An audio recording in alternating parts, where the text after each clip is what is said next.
I'm using a damp brush just to help smooth that shape into the dry paper. I want more of a subtle blend and a softer edge.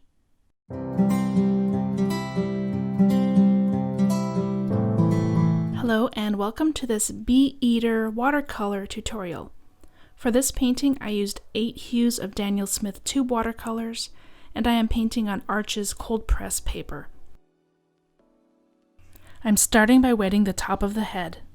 The wet paper will allow the colors to softly blend, but I am taking care to only add enough water to make it damp because I don't want the colors to spread too far and blend too much into each other. I begin at the front with Winsor yellow, then above the eye I'm adding some cobalt teal with a little bit of green gold. Along the back of the head I am adding gold ochre.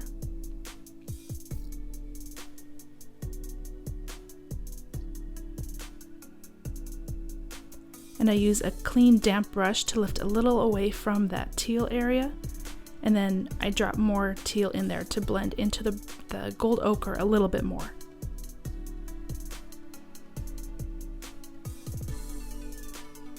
Next I wet the area on the throat and added some Winsor Lemon right beneath the beak.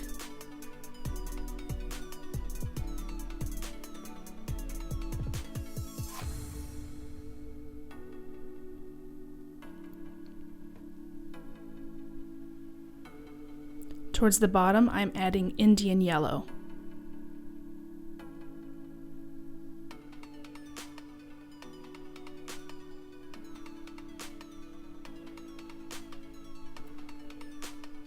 And I'm adding gold ochre into the eye on dry paper.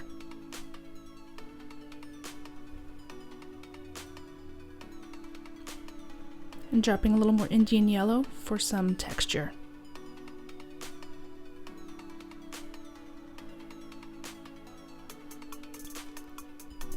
Once the eye is dry, I'm wetting the surrounding feathers and adding a dark blue that I mixed by using French Ultramarine and burnt Sienna, with a little bit more on the blue side. I'm painting that on wet paper.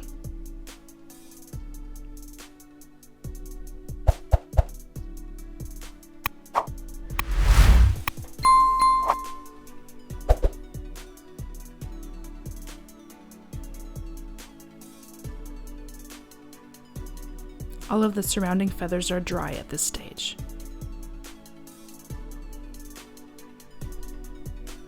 I'm using that same dark blue mixture on the beak. I'm painting it on dry paper, and then I will rinse and dampen my brush to blend it out softly towards the base of the beak.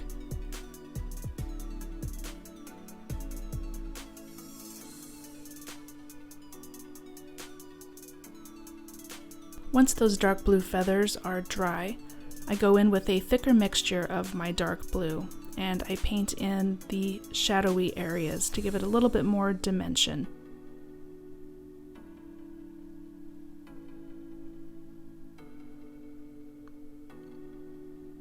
I'm just following along with the shadow areas that I see on my reference photo.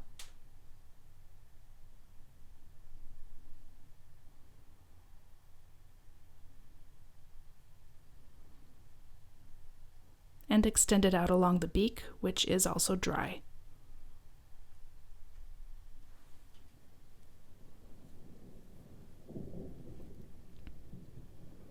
Around that area, I am wetting the top of the beak with a little bit of water. Be careful to stay within the lines. And again, dropping that same color on the top. The lower beak is dry. I wanted to make sure it was dry so it wouldn't blend in. I wanted to keep a nice sharp edge between the upper and lower beak. I'm preserving a highlight on the top of the beak, so I'm just dragging my damp brush along the top to make for a smooth transition.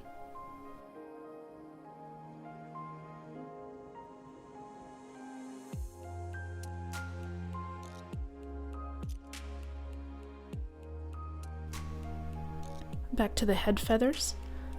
I'm painting darker brown feathers on dry paper using brown ochre. And just carefully bringing that into the teal feather color.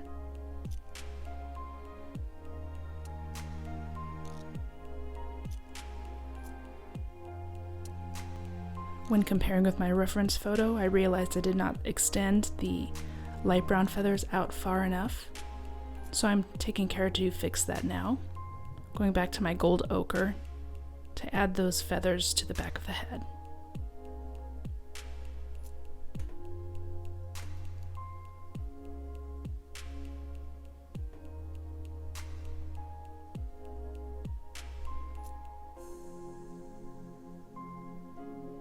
And I'm adding a little bit more brown ochre to cover up that pencil line.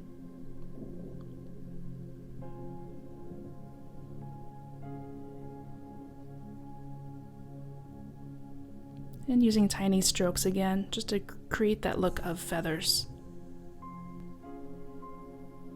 Detailing the eye using a waterproof ink pen. And darkening some of that color with brown ochre.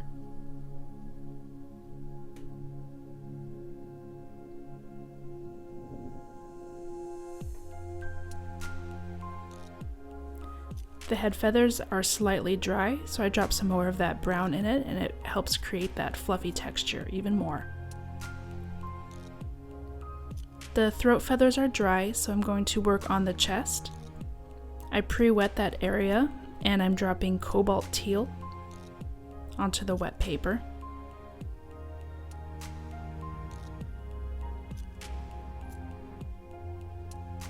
This pigment naturally creates its own texture because it's granulating. It's really nice for a fluffy feather technique.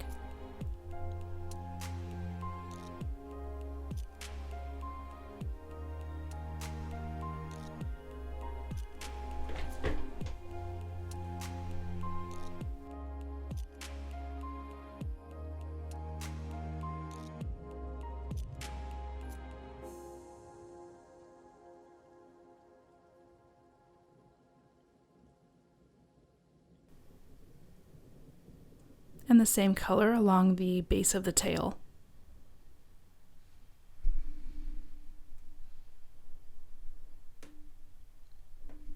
While the chest is still wet, I drop in a little bit of neutral tint to help create some shadowy effects. I just dabble it here and there so it subtly blends with the teal.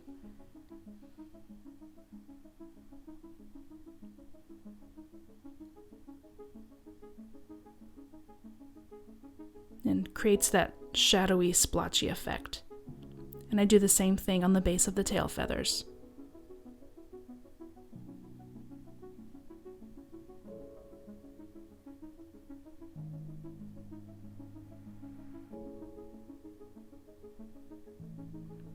I'm using a very diluted amount of neutral tint. And if I go too heavy, like in that one little area, I just add some more water and help spread it out a bit more.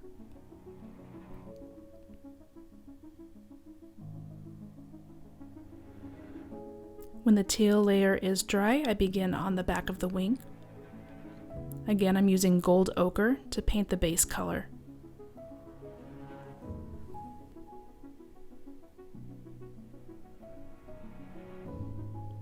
On the tail feathers, I'm using brown ochre. This is on dry paper.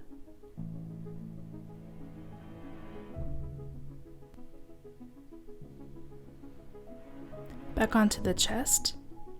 These feathers are dry, so I'm adding water just to the top of that teal where it meets the yellow. And then I drop in my dark blue mixture of French Ultramarine and burnt sienna.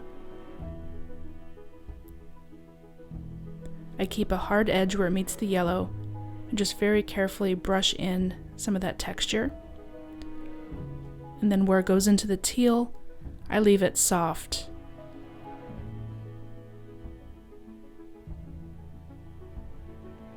Pre-wetting that area helps to create that effect. The wing feathers are dry, so I'm going to add a layer of neutral tint to darken some of them and separate the feathers from each other.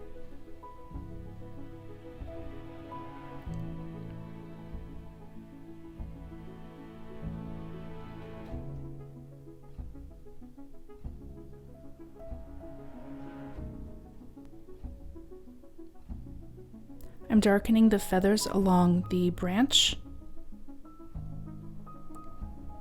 using a little neutral tint.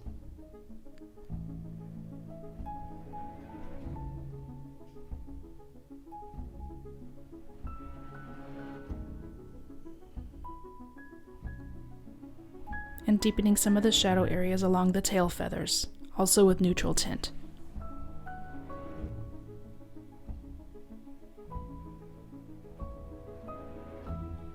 And using a damp brush just to fade that out for a soft transition.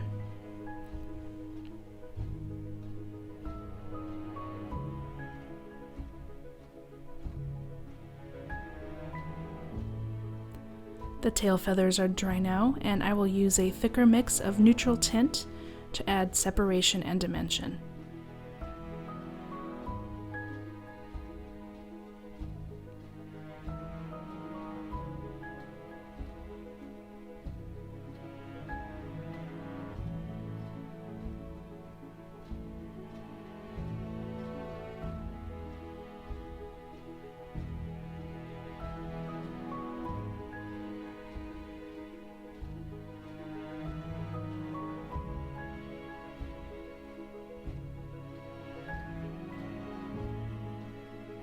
Use my damp brush just to wipe away some of that pigment to leave a highlighted area.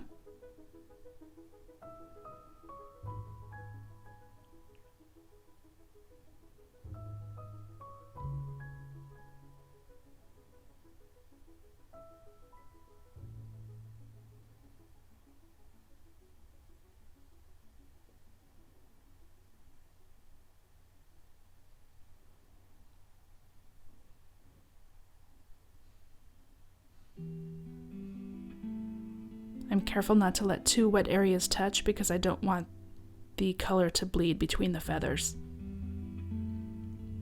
I need a crisp edge for that.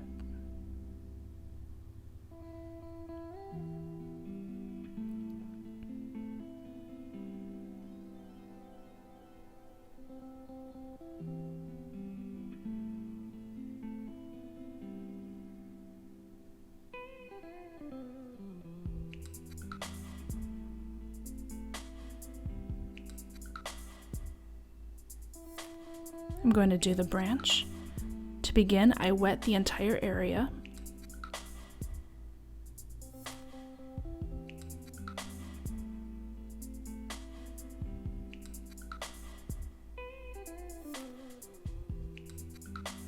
And to create that mottled texture, I drop in brown ochre, gold ochre, and neutral tint.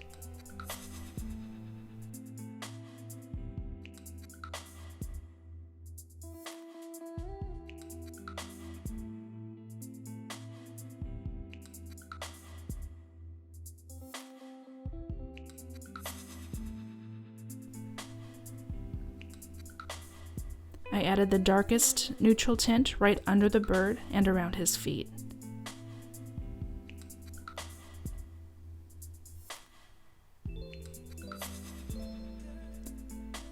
Letting these splotches blend wet and wet is a technique I love to use for branch and tree textures because it looks really natural and is pretty easy to do. I use the same technique in this blue jay painting, which I will link to in the video description if you'd like to watch that one.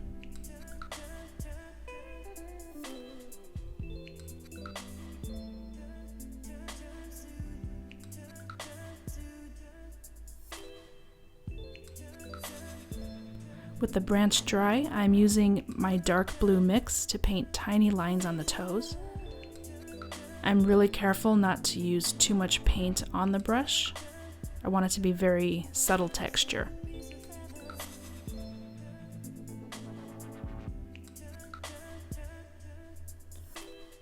Once I'm satisfied with how the bird looks, I'm going to paint the background texture.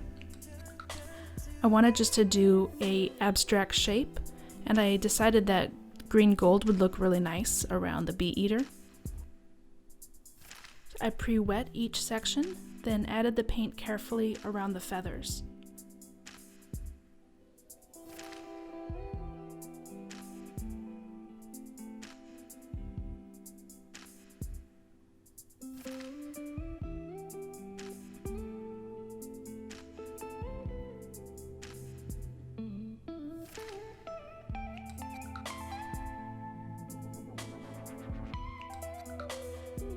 The paper's really wet around the bird, so the paint moves really fast.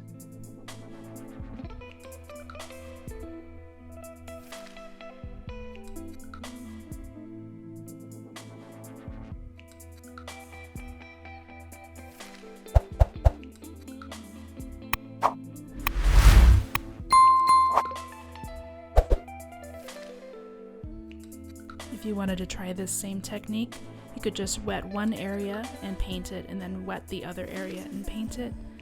I'm pretty used to going quickly and carefully, so I just pre-wet all 4 sections at once, but you can definitely slow that down if you needed to.